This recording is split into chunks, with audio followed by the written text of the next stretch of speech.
In today's video, I'm going to talk about how to write a good blog post from start to finish and keep your readers coming back time and time again. Let's talk about it. What's up, y'all? I'm Nakisha. Welcome to the channel where I help moms make money from home. And today we are talking about how to write a good blog post from start to finish. And make sure you stay to the end of the video because I'm giving my best tip then. Now, one of the easiest and best ways to write a good blog post is to write about something that your readers want to hear about. And the best way to know what your readers want to read is to get the suggestions directly for them.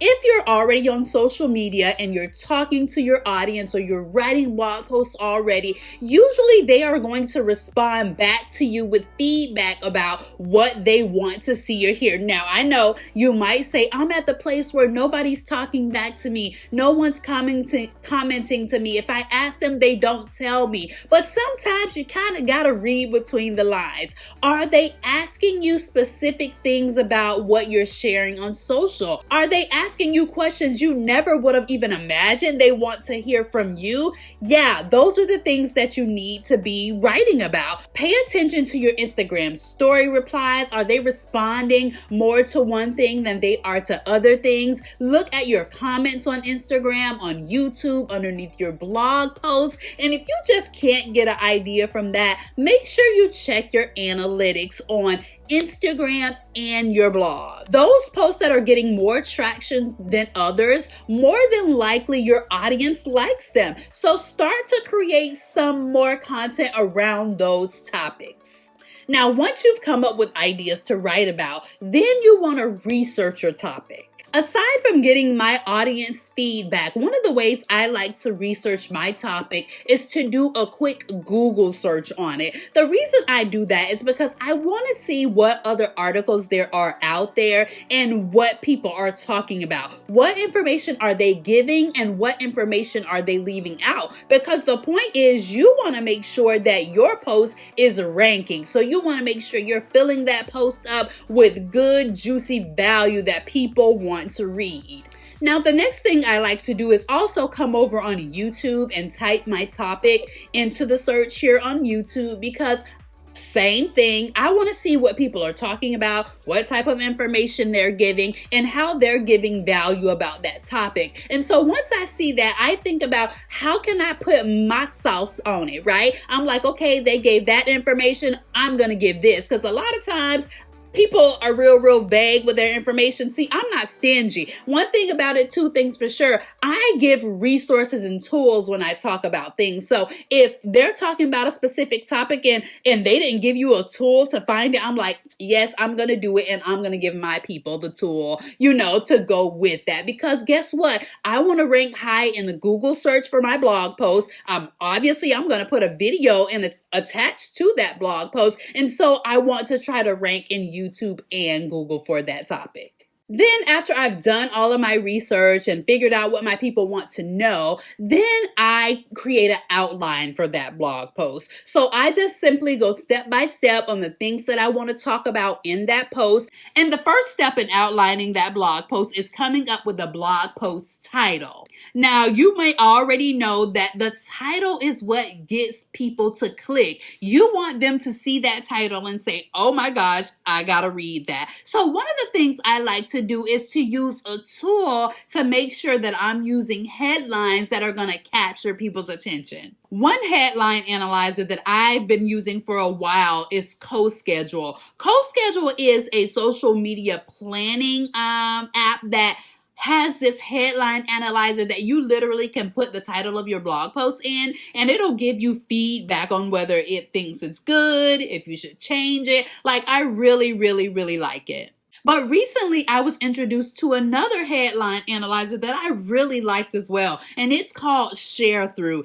And it's the same concept. You simply type your blog post title into the website, and it gives you feedback on how you can make that blog post better. If you type in a blog post title, it will give you a score for that title that you put in. And if you don't like that score, you can try different variations and see if you like your score better. You can see here that I typed in this title right here and I got 1 score. But when I made just a few tweaks to the title, I got a much better score on it. I usually like to see it come up green, which means, okay, that's a good title, and usually that's the one I'll go with.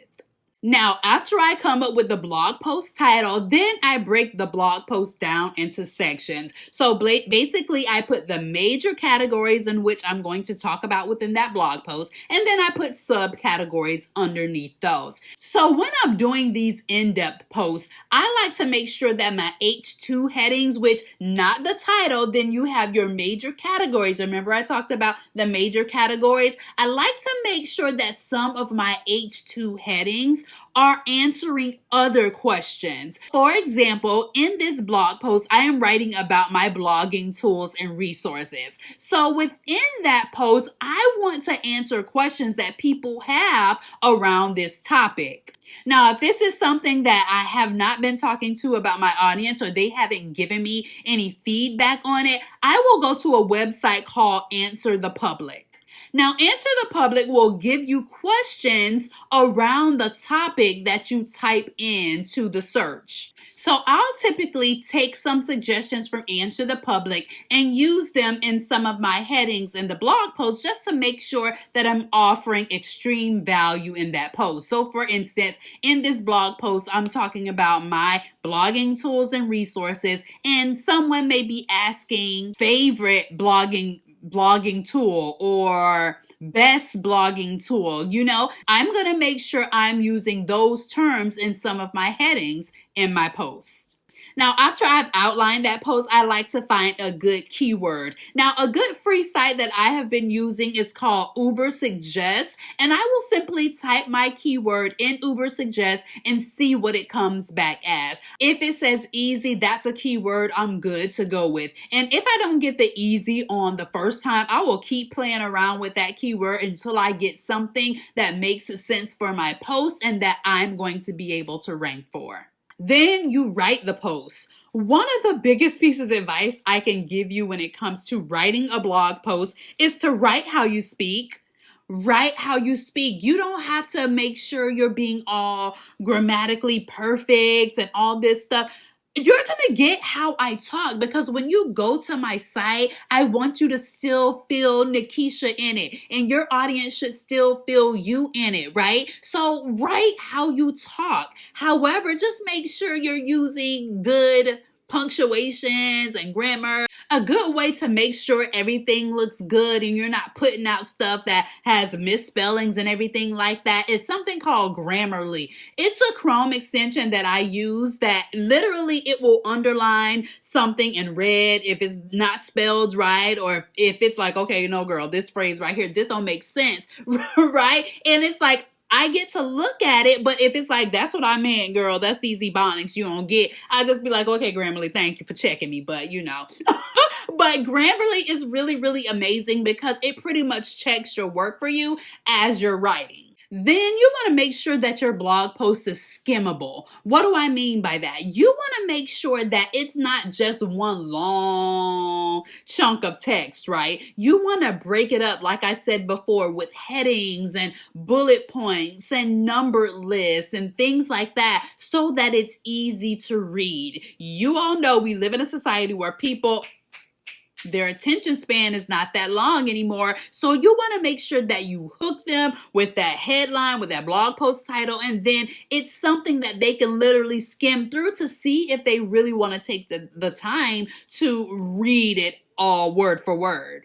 And also make sure that you're making your paragraphs short so that it's not all jumbled together. Remember that a large percentage of people are visiting your site from their cell phone. And so the letters can be really, really small. And so when it's small and jumbled together, that's hard to read and they're just going to click off. So keeping all that in mind, I like to start my blog post over in Google Docs. This way I'm able to see the blog post see the formatting, do everything outside of WordPress before I go and drop it all into WordPress. I don't know, something about it that me having an extra copy just makes me feel a little safer. I don't know what it is, but you can type it directly into WordPress. One of the things I do like about doing it that way is that you can go ahead and create your blocks one at a time. If you're using the new version of WordPress, you can create your blocks as you go.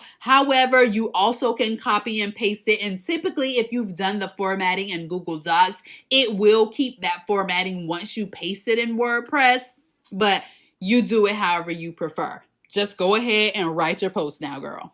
So after I've written my post, I like to go ahead, copy it over into WordPress and see how it looks there. I'll typically go ahead and take a look, do a preview of that blog post and see exactly what it looks like on my site. Now from there, I will determine, okay, where do all my graphics need to go? So that's what we do next. We insert visual breaks like photos and graphics and anything that can help make your post better and get your point across and add additional value to your reader. You want to add that in the blog post. So after I've previewed the post, I'll go back to my dashboard and start inserting some photos from my album. Now for me, typically I like taking my own photos. It depends on what the blog post is about.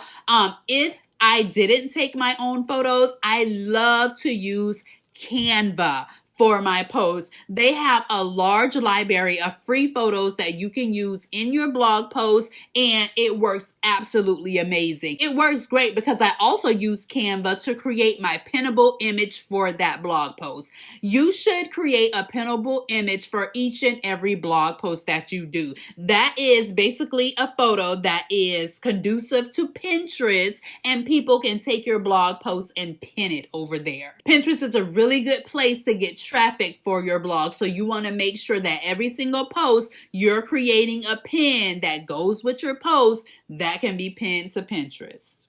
Now, after I've inserted all my photos and graphics and everything like that, I'll go ahead and add any links to other posts that might be valuable to the reader. So if they're reading a post about my blogging tools and resources, maybe they want to read a post about how to set your blog up the right way. Maybe they want to read how to get traffic to your blog. So I'm going to link all of those other posts inside of this post.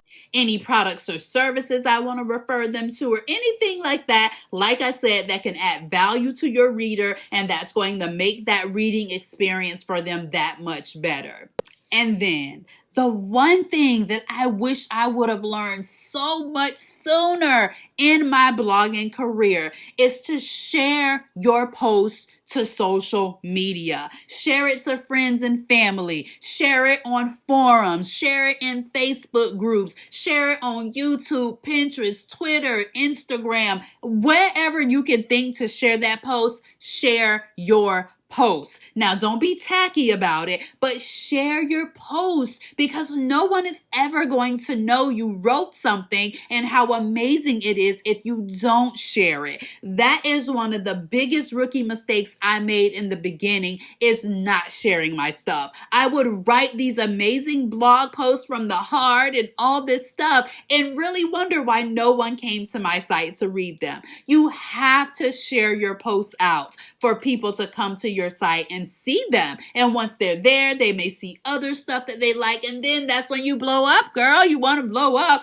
You got to share your work with everybody. Yes, so those are my tips to write a blog post from start to finish and keep your audience coming back. If you liked this video, like it, subscribe if you haven't already, and I will see you in the next video. Bye, guys.